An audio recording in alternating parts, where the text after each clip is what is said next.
Pada gikana ke fidera. Maya.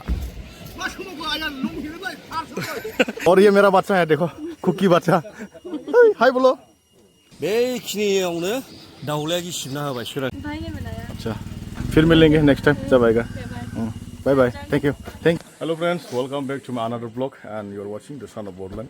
नोंथांमोना दा नुनो मोनगासिनो दङ जोङो बेहायनो दं दाबो माबायावहाय तुमजां जों ओरैबायदि गाखोनानै मेंना फैबाय दायो 5 घन्टा जाबाय थांलाय फैलाय ओमफ्राय दा जों मोनसे जायगायावहाय जों जिनाखि नैबेहाय पार्किं खालामनांदोंमोन मैयाहाय बे जायगायाव सफैफिनबाय जों बेहायनो दायो ओंखाम जागोन ओमफ्राय बेहाय जागासिनो दं Here is the brother arrival from TNR. कैसा है? अच्छा है बढ़िया मछली या क्या है वो? चिकन हेड हट दाउखरो नहीं दाउखरो इतना बड़ा बोरै माथो नों जावजाखै लोगोफोर ओंखाम जानो थांगासिनो दङ ओरै बैनो ओंखाम संनो थांखादोंमोन जों माने बिसोरनि कुकिफोरनि माबा जानो नागिरदोंमोन जोङो ट्रेडिशनेल आइटेम दा बिसोर बानायबाय ओरै दङ नै जोंनि ओंखाम संग्रा बेनोमोन बेखौनो संदों ओंखामा गासिबो ओंखाम जानो हा मोजां गोथाव थाब दा फायना जाखादोंसो बेदरा मोनजाया मोनलाबो नङाबा ओंखामखौसो जाफादोंलै बिदरजोंहाय बिदर गोजानैनो जादो खाव ओ मेहर के साथ जाओ फार्स्ट में तो गाइस जों दा नै थांनो रेडि जाजोब्बाय बेनिफ्राय ओंखाम जाबाय माबाय ओमफ्राय बेहाय ओरैबायदि मा होनो फेसिलिटि दङ नोंथांमोना पार्किंखौ बेहाय दोननो हागोन ओमफ्राय नोंसोर गोजौआव थाङोब्लाबो थांनो हायो ओमफ्राय जोंनिया नैबेहाय गासिबो पार्किं खालामजोबदोंमोन दा जों बेनिफ्राय थांसिगोन ओमफ्राय दखाना नैबेहाय दङ बे दखानाव ओरैबायदि मोनगोन आंटी ने अच्छा खाना बनाया कुछ बोलेगा हाँ बोलो आजा बॉर्डरलैंड में खाबी और ये मेरा बच्चा है देखो कुकी बच्चा हाय बोलो जाएगा चलो ये भी बहुत क्यूट है तो नैबेहाय नोंसोर जुदि फैयोब्ला फुडिंनि थाखायहाय मोनसे दखान दङ नैबेहाय जों जेराव थादोंमोन ओंखामबो संनानै जागोन नोंसोरखौहाय नोंथांमोना बे दखानावहायनो माने बे न'आवनो आरो बेहाय ओंखाम संनानै जानो थांगोन भाई फूडिंग तो आप लोग खुद कर सकते हैं हाँ कर सकते हैं हाँ जैसे कि हम आज खाया है तो नंबर को मैं स्क्रीन में दे देगा सोरबाफोर फैयोब्ला कन्टेक्ट खालाम ओमफ्राय बिसोरजोंनो रायज्लायनानैहाय ओंखामखौ संनानै जानो हागोन आरो ठीक है अंकल बाय बाय जाएगा बॉर्डरलैंड आराम से जा आप भी चलो ना जाएगा कोई ठीक है जों दा ओंखारनोसै लोगोफोरनि गासिबो दंजोबो ओमफ्राय खाना किसने बनाया आपने बनाया था सब्जी हाँ किसने बनाया भाई ने बनाया अच्छा फिर भी तो हेल्प किया है ठीक है फिर मिलेंगे नेक्स्ट टाइम जब आएगा बाय बाय थैंक यू ओइ बेटा जों ओंखारनोसै लोगोफोरनि ओंखारखानोसै माने आदै where are you going now yes going back right now where Bodoland why why means you know that these are not homeless it's a guest in US okay ठीक है चलो let's go दा लोगोफोरनि ओंखारखाबाय जों ओमफ्राय ओरैहाय माखासे जोंनिया ओरै स्करपिय थाबाय ओरै थाबाय नोंथांमोना मट'ब्लगाव नायलांबाय थादो बाय बाय मांख्लायनांगौनि दानो मैया मांखोनो हादलै जायगायावहाय बेनोमोन जायगाया वा लाइन जाजोबलायनानै दङ नै दाबो स्लिप जाखायो नै जामा दुलाफ्रा गोग्लैगोनलाय ओइ जामा दुला सोरबा गोग्लैदोलै अननानै आं कन्टेन्ट मोननायनि मानसियाल' जेबो जानो नाङा क्या राइडार बानायो आरो बेयावनो ओंखारनो रोङाब्लालाय गोलोमजोबबाय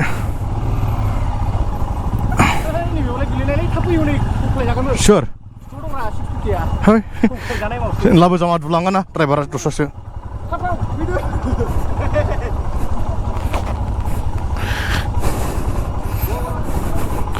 होद जालेलै बहाय नांलाय जाबाय You guys were there yesterday? Oh. You don't go to school? Yeah. It's why? Why? For what? Holiday for what? वो मास्टर नहीं है टीचर नहीं है yes है तो किस चीज के लिए हॉलीडे kalau ketahuan dokter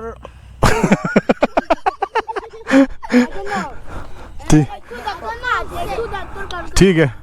कौन सा स्कूल में पढ़ता है इंग्लिश या हिंदी हिंदी लेकिन तुम तो इंग्लिश बोलता है I know you know A to Z you know yes oh what about them they don't know हाँ अच्छा ठीक है भाई yes bye मिलेंगे next time okay bye bye take care stay safe see you soon again you oh and the road goes like this हाय गेलेनो दोखो दोखो हाब्रु गोजालै गरमा 650 सालायनानै हायो हनै हायदै आइया दुगा जाबाय नै 650 सालायनानैहाय RPM सो होदलाबायसै फाग्लासो बाइकखौनो सिसख्लामबाय सालायदनो रोङिनि बैखौहाय स्करपिय'सो जाबाय बेखौ पेसेन्जारसो जाहोबाय हालाय खालायनोरा सालायनो लुबैनाया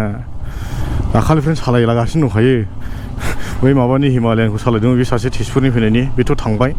गिखायो जाखानो हाजोआव सालायफेरखाखैनो बिदाय हरबाय बेखौ लामानिफ्राय थिग गैयालै जोंजों बारा लोगोफोर नैबे बनाव नायदो लामदिं दिबां सरि माइबां ओरै थांबाय नै एन्ड दिस इज आवार दैमालु जोहोलाव माइबाङावहाय हाब्बाय जोङो लोगोफोरनि दायो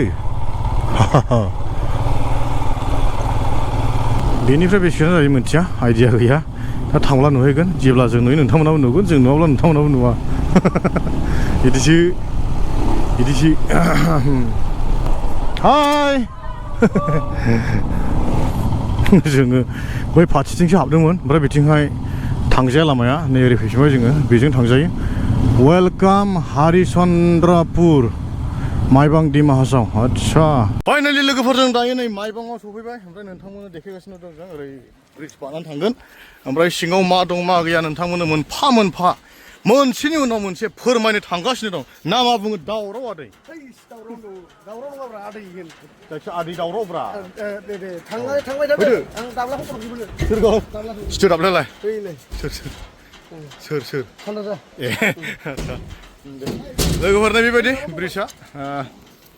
नोंथांमोना नुलांगासिनो दङ समायना रमायना बे दिंगि माबाखारा बेबायदि मावखायो सानैबो गिबाय नै दाब्लाजों दावरावजों गैलेरासो फैनो हाले माथो मा गिदों बोरो नोंनि आंनि नोंनि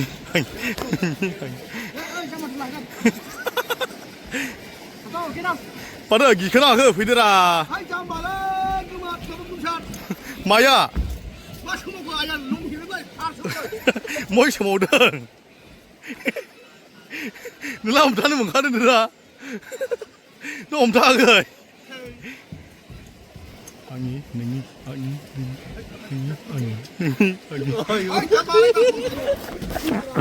फाइनालि लोगोफोर दायो जोङो नै रानासान्दि मादाइख टेम्पोल गेट नैबेहाय जों एन्ट्रि खालामनि बिनि हिस्ट्रिखौ एसे नोंथांमोननो फोरमायगासिनो दङ जायफ्रा मिथिया आंबो मिथिया मिथिनायालाय ओमफ्राय ओरैहाय सासे सानै मिथिग्रा दं नालाय जों बे मिथिनायखिनिखौ जों फोरमायगोन ओमफ्राय जोंनिफ्राय साबसिन मिथियोब्ला नोंथांमोना कमेन्टआवबो फोरमायनो हागोन बिनि सिगांनो ओरै थैनाय बायदि दुरबलसै रेबेल गुड नाइट ब्र sweet dream duplicate English maker आदा माथो दुरबल जाखो स' हिस्ट्रियाखौथ' एफारा मिथिया ओमफ्राय आदा एसे मिथियो नै सोरबा मिथियैफोरखौ एसेबां थगायलाबा हरदोलाय ओमफ्राय सोरबा मोजांसिन मिथियोब्ला खिन्थाहरब्लानो जाबाय कमेन्टआवहाय दाखाल सासे नुखादों आङो कमेन्टआवहाय एसे बुंब्रबनायनि बे आदा बुंनाय बायदिनो एसे खिथादो आदा माने गोदो आबै आबौमोना खिथानाय बायदिबा आरो थारमाने थाखोनि समाव मोन्दोंमोन जोङो ओमफ्राय दाना माबा होननाय बायदिबा आबै आबौ खिथालांनाय बायदिबा अर सायनायाव थारमाने सासे राजामोन जाहैबाय बेखौ दानग्राया दा बेखौहाय सासे मोदाया बेनो सिमांना मोखाङाव खोन्था बुंफैदों जाहैदों ओरै ओरै न' दान दा ओरै ओरै न' दान हरसेयावनो दाननांगोन हरसेयावनो दाननो हायोबा नोंनो सुपार पावार होगोन बे अन्थाइ थाइसेखौनो औ खामाना सोरनिफ्राय जामैलाय बे सोरबा मोदाय बोर मोदाय होग्रामोन जाहैदों। मोदाया खामान होदोंमोन औ राजाखौहाय औ राजा सोरमोन ओमफ्राय राजानि नामखौबो आं गोसोआव गैला बावबायलै खिन्थु दाखाब बावबाय बै माबा नुग्रोदोंमोन ओमफ्राय दाना बिदिनो हरसेयाव दानसिनबाय नालाय सुपार पावार मोनगोन राजा मानसि गोमोरनो लब हागोन जाबाय लब जाबाय इमान गिदिर अन्थाइखौ दानै दानै दानै न'नि महर होबाय नायलाय जादों एखेबारे न'नि महर होजोबबाय दाना बै स्ट्राकचारखौ होग्रोबायमोन जाहैबाय दा नैबे दा दिजा नुजानानै दङ बे बेखौ होग्रोबाय औ ओमफ्राय दा बै सिंनिखौल' दानख'बाय थानांसिगौमोन आरोखि न' महर होनो हाबजानाय थाग्रा आरो दरजा खोरखियाथ' जाबायमोन हनै जाबायमोन औ दा नोङो बेयावहाय मा जाखो औ बेखिनियावनो दाउलाया गिसिबना होबाय सोरांसियाव दाउला दाउला दाउआ दा नैबे दाउला दाउ गोरनाय लोगो सोरांसिना औ बिनिया केन्सेल थारमाने गैला सोरां मोना बिनिब्ला बिनिब्ला सोरांनायनि सिगां हानांगौ औ ओमफ्राय दा नैबेयावनो बे सुपार पावारबो मोनासै आरो मोनाखिसै बेबायदि गोदाव सोराव खालामलांबाय जोंखौबो जोंबो दा जों गोदाव सोराव जाबाय राजाबो गैया नालाय माइबाङाव जानाय नङामोन गुन बड'लेण्डआव सौहैबाय जोङो दा माइबांनिफ्रायनो माइग्रेट जायो बड'लेण्डआव बड'लेण्डआव माइग्रेटसो जाजोब्बाय दा बेबायदि जारिमिन आरोखि दुखुनांथाव जारिमिन बर'फ्रा गारनानै थांनांबाय दा डिमासाफोरनियाव ग्रोब थालांजोब्बाय एसे गोबां बुस्थुफ्रा गोमानो थांगासिनो दङ डिमासाफोरनिबो जायखिजाया नोंथांमोना साबसिन मिथिग्रा दङब्ला फोरमायहरदो आरो बेखिनिखौनो मिथियोब्लाबो बुंहरबानो जाबाय बेनो होननानै रोनसोन्द्रियाबो रानिमोन खोमा रानि कुइन रोनसोन्द्रिया औ कुइन बे राजानिनो रानि आयौ गेद्दि गाखोनानै थाबाय नै खासुमा ए अन्थाइसो थै दालायखौ अरिजिनेलसो सानदों बेखौ खिन्थु राजाया दानाखै ए राजा निङायो आं बेखौबो मावखादों नामा सानदां बेखौ राजाया दानाखै अन्थाइया थाइनैखामोन राव हनै बेखौ हागोरलानो हरैबो दानहोनाय मोनदां रानिनि थाखायहाय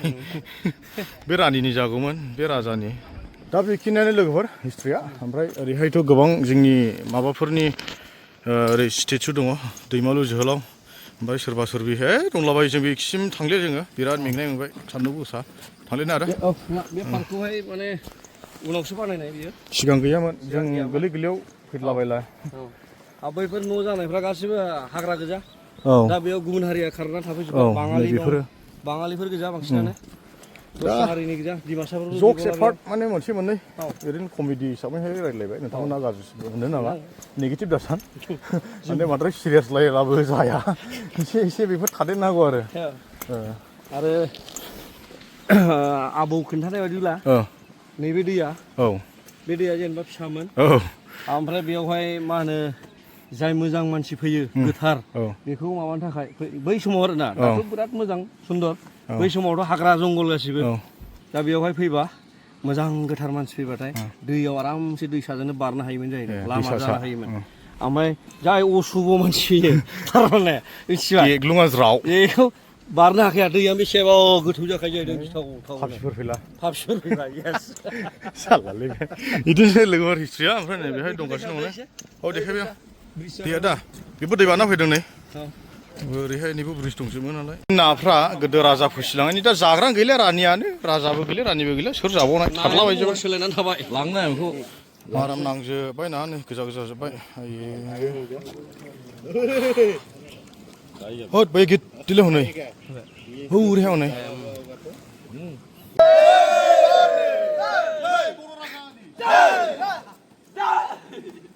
ज' लोगोफोरजों दायो थांफिनसिगोन न'आवहाय ओमफ्राय बेनिफ्राय ओंखारबाय नै बिनि सिगां हम भाई को इंट्रोड्यूस करेगा अभी मेरा चैनल पे हम 2 दिन हो गया कहाँ पे था हम लोग पिलेकुल गांव में था और उसके बाद में नाइट जंगल में हम लोग स्टे किया है कैंपिंग किया है और सुबह 4:30 बजे को 3:30 बजे को हम लोग उठा हुआ है और 4 बजे से हम लोग ट्रैक शुरू कर रहा है और पीक पहुँचते ही 8 बजे हो गया है और वापस आते वक्त 10 बजे हो गया है झूठ तो बोला होगा थोड़ा हमें 5 बजे 10 मिनट में हम स्टार्ट किया था है क्या ओह और 10:45 ऐसा क्यों झूठ बोलता है ब्लॉगर कभी भी झूठ नहीं बोलता है ठीक है मैं पहला ब्लॉग में ये बोला था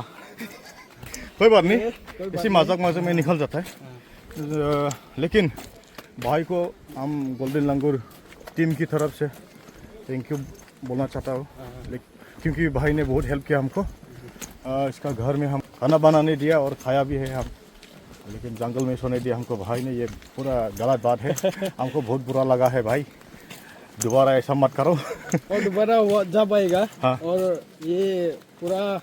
ऑफ रोडिंग करने के लिए जाएगा, वो वाला टावर वाला ना, टावर वाला तरफ में भी जाएगा। और असम और नागालैंड और मणिपुर Border। बॉर्डर में भी हम लोग हाँ जाएगा। ठीक है, वहाँ पे एक रात वहाँ पे कैंपिंग करना है बढ़िया। और वापस आते वक्त ही सिलता तरफ से हम लोग निकलना है। हाँ ठीक है ठीक है। और अगर कोई आना चाहता है तो भाई से कॉन्टेक्ट करो, मैं भाई का नंबर दे देगा स्क्रीन में। नंबर एक बार बोल दीजिए। मेरा फ़ोन नंबर है 6002916433। अच्छा, और मेरा इंस्टा आईडी है LENGOULHUNDOUNGL दोंगल लांगुर। लिंगोथुन दोंगल। अच्छा ये आपका प्रोनाउंस में हाँ प्रॉब्लम हो सकता है। ठीक है, थैंक यू सो मच भाई for guiding us and see you in next time. I mean very soon will be back to explore more places in Haflong Dima Hasao. ये कुकी का एक ट्रेडिशनल है, ये हाँ। पुनमोंगबम बोलता है। अच्छा, तो मैं तो सब आप लोग को एक करके भी दे नहीं पाता है। एक ही है बॉस हमारा। तो ये आप लोग का बॉस को हाँ बॉस एक ही है। का क्लब के लिए ये मेमोरीज के लिए ये आप लोग को देते हैं। Thank you brother, thank you thank you. Thank you for your guide, your help, your response, brother. हमारा भी ये बोरो का ट्रेडिशनल सम्मान किया जाता है ये से, ये गमछा से बोलता है, इसका नाम आरोनाई। आर'नाइ रिगि रिगां हाजो आगरजों ना ना ना गांसे आर'नाइ दा खालाम बिखौ नों आलाय सिलाय दा खालाम बिखौ नों ना ना ना ना रायजो दंमोन जोंहा डिमा हासावाव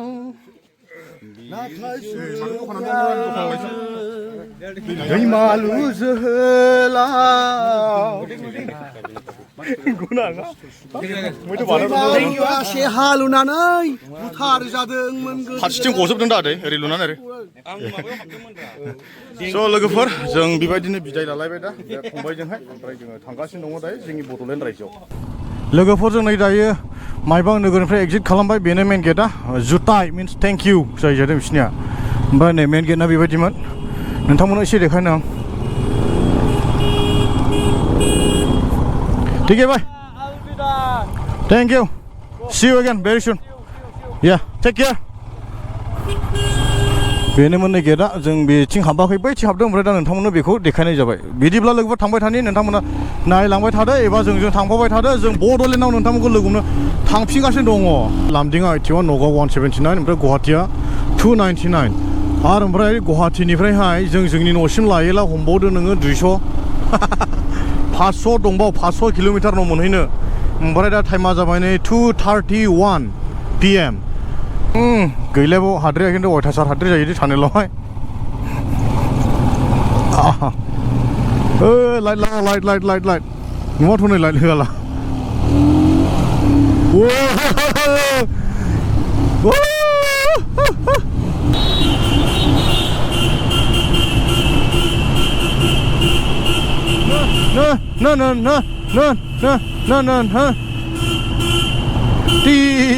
जोब्बाय। दुम दुम होननायजों लानानै खारगोन सनाफोर ना ना ना ना ना ना ना ना ना। चलो मेहर दारियाव अ साइज खालाय मेहर आइयै हाथायबो फुवा दुगैयाबो मोखांबो सुवा ओरैनो फैखाबायलै मोनामजोबखायो टेनालाय खेवला। फुङावहाय फोजालाबो सिखारो दा दानो टेन खेवहैबाय बेखौ माबानोहाय फोजानोहाय मोनामजोब्बाय। मा मोनामखो खिफिल' मोनामजोबखायो टेन सिगाङाव बिदि जायोलै खिफिग्लुंनानै थाखायो। असाइस खालाय मानसिया हैद तेरि माबायदिथाय। मेगना एसे मानिया मानिया जादोंलै बोरैबा मोख्रेबहां जागासिनो दङ। नै खोनो मिथिबाय दा नोंसोर नै उन्दुनो ओंखारनायखौहाय बोरैबा टेनथरम मोनगासिनो दं। ओमफ्राय गोसोआ सानो माने बेबायदि समावहाय सोरबा सिख्लानि फन फैला हामगौ सानो एसे गोदै माने बे 1-2 मिनिट रायज्लायनानैला बेखौहाय गोलाव माबा माबि फिथिंनानैहाय उन्दुनो ओंखारगालायजासे रायज्लायलांखागौ आं दंजायोब्ला आंनावहायबो नागिरबाय आं कन्टेक्ट नाम्बारफ्रानो सिख्लाफोरनि नाम्बाराखौ नुनो मोनले A to Z कन्टेक्ट नागिरब्लाबो सिख्लाफोरनि नाम्बाराखौनो मोननो थांले माबोरै जाखो आंनि कन्टेक्टआ दुखुआ बेफोरनो मोनसे नङा मोनसे बेबायदि प्रब्लेम जानो होयो लाइफआवहाय ओमफ्राय हरनि समावबो एसे आराम मेंगानायनि जेब्लानाखि सहैयो बाइक सालायखांनानैहाय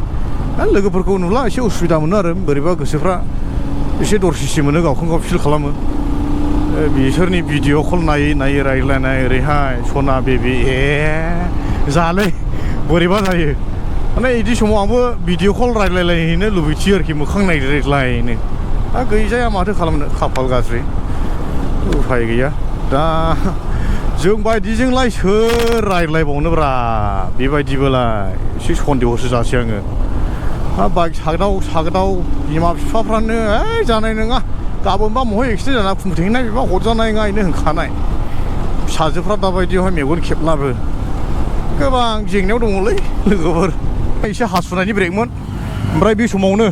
आं जिटिसो होनायसै नै दा एसे साप्रि नुयो खोमा चलो हो आयौ दे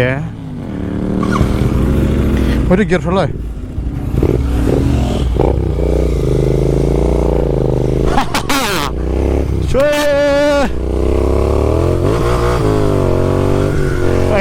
थाबै मोननो माथो नै आं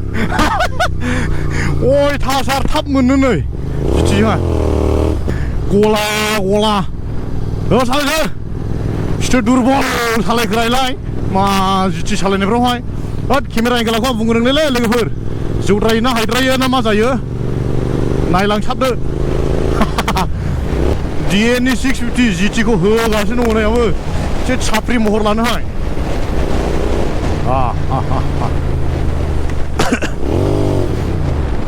नै माउसटि बारा बेलेन्स जाहैयालै कन्ट्रल जाया मावग्लुबजोबो नै माथो आं इंगालाय बे हिमालयान जिन्दाबाद बेबो 411सो माथो मावजोबो रायजाजोबो मावजोबो ओरैबानो जाखायो औ ओइथिल' होनांगौ ओइथियाव मावजोबखायो हाया गिदिङोनो रेस्ट लागे क्या गरम 650 गरमनि 650 मेटियरजोंहाय रेसिं गरम खुबाबाय गरमा हाबसै थावा मोफ्लामबायलै बारा जानाय नङा फ्राम होनानैहाय थावानोसो मोफ्लामलायबाय नै ट्राक हगार जिटिसो हगार गावफ्लंलांनाय नोंसोरखौहाय नै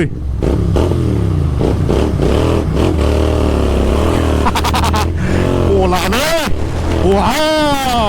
वाव आं हानाय नङालै सालायनोहाय सिं साजोबो नै आखाइसो साजोबनाय मोनबाय मारै सालायोलै नै बलाय गिदिंजालै नै मावग्लुबजोबो नै हेन्देला जोङो मिनि खुसि गिदिं रं लायनो हायो जों स्टेन्डआखौनो फुद्रेसफ्राखौ फोनांजोबनो हायो जों टार्निंआवहाय बेजों हायालै मावग्लुबजोबो नै मुलाद्रायलै मुलाखा जिटिया थावसो जोबावबाय नै फाग्लासो आं ओरैबायदि बादबो जोबखादों गिनानैनो एसे ब्लिंक जाबाय थाबाय दा थावा दा जोबला अथ'मा जानानै साननानैहाय बादबोहाय नै सिखौहाय गेजेराव थाना सालायबायदोंमोन ओमफ्राय लास्टनिखौ लाखिबाय आङो र' थाव जोब्बाय अनलै स्करपिअखौ लाखिबाय मा ब्लुंजोबखायो गारिया हेस गिदिंजाया 80 जाखा खिबुनजों माबायदि नुयो जागायालै जाया थै ओरैबायदि असाइस नुखायो नाङालै हिमालयान बेस्टखासै बेबो 411 रा थाव जोब्बाय रा जिटिया थाव जोब्बाय साना जालाय रा थाव जोब्बाय जिटिया बिदि जायो गारि मालिया थाखोमाबाय र' नै आंनि नङा बाइक सिनिथो आं नोंनि सानदों शिबनि बियायंनिसोनो शिबनि बियायंनि थाव जोब्बाय जिटिया बेसेबा गोजानावहाय थाव लाना फैजोब्बाय नै दा जों बिराद गोजान मोनहैगौसोमोन हजाय 45 नगाव 95 गुवाहाटी 206 दङ नै जोंना बेहाय 46 मिनिटसो टाइम वेस्ट जाबाय मा होनोब्ला बे खाथियाव गैखा दिफुआनो ओमफ्राय ओरै सासे सोरबा आसा फैनानैहाय बे लिंलांबाय आरो थावा बिदि दं होननानै ओमफ्राय जोंनि आदै दावरावमोनाबो भेहिकेलाबो सफैखाबायमोन ओमफ्राय बिसोर ओरैबायदि सिदा नागिरलांबाय गैयानो बेवहाय 30 किल'मिटारावबो बिसोर थाव मोनहैयाखिसै ओमफ्राय उनावहाय बैसोरनिखौ खबर मोनफिननानैहाय ओरै इउटार्न लाना फैहोबाय आरो बिसोरखौहाय दा 30 60 किल'मिटार लस नैबेबायदि ओमफ्राय दा जोंनिया बिसोरो नेगासिनो दङ बेसेबा गोजानावहाय जों थांगासिनो दङ नै दायो नै जिथिया ओंखारलायबाय प्रब्लेम आरोबाव नै नाना मावनै गारि थेला फैसा नाय जुदि डिएनइ जिटि दहायनो नैबेनिमोन जारुनिमोन बेनिबो जायाखै हा सिटुवेसना गाज्रिनिफ्राय गाज्रि जागासिनो दं लोगोफोर दहाय गंसे थावजोब्बाय आरो गंसे नै दा स्टार्ट जाया जिटिया बेबायदि जायो नामा गारियालाय दा बेटारि डाउन होनदों नंगौना नङा नायनि डिएननि ओरै मानसिया मा जादों आदै जालै जिथिया हिमालयान जिन्दाबाद हा आबु नोंहालाय गारिया सोलायदो दे नङा गारिया सोलायदो आं दा मा गारि लानो रलिं फिलिं लानो हानाय केपासिटि आं गैया दा नों हिमालयान थिखामोन मा फानांगौ आं हिमालय प्रब्लेम ब्रेक फेल जाबाय थायोना हिल सिरियाव मा ब्रेक फेल जों बेजों सोलियो लाख लाख कोटि मानसिया बेजों सोलिगासिनो दं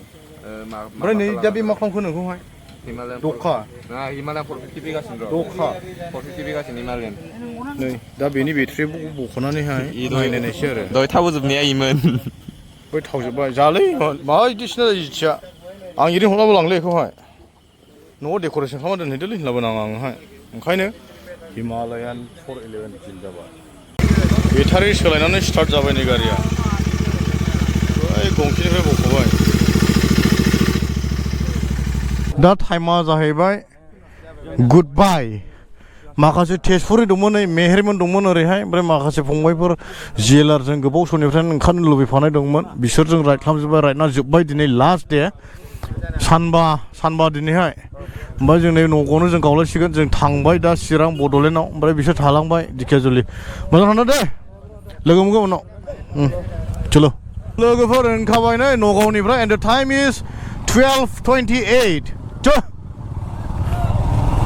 चलो जों दा थांबाय नै बड'लेण्डआवहाय ओमफ्राय बियो जाहैबाय नगाव बाइपास जोङो बेनिफ्राय गावबाय ओरै दिखियाजुलि थांबाय ओरै बड'लेण्ड थांबाय नगाव जानानै गुवाहाटी आरो जोंजों सानै दंबावो from the TNR brothers Garo' hills rebel and another brother जों दा गुवाहाटीयावसो गावलायगोन बिसोरजोंहाय जों गुवाहाटीसिम ज' जाबावगोन लोगोफोर थांगासिनो दङ नै दायो हमथार जालायबायलै नै गाजोल नङा पाम्पखौ खावनानैहाय मा होनो सोनांबाय टायारखौ पाम्पखौ सालायजाबायना नजला जाखायो नजलखौथ' जों नुगोन दे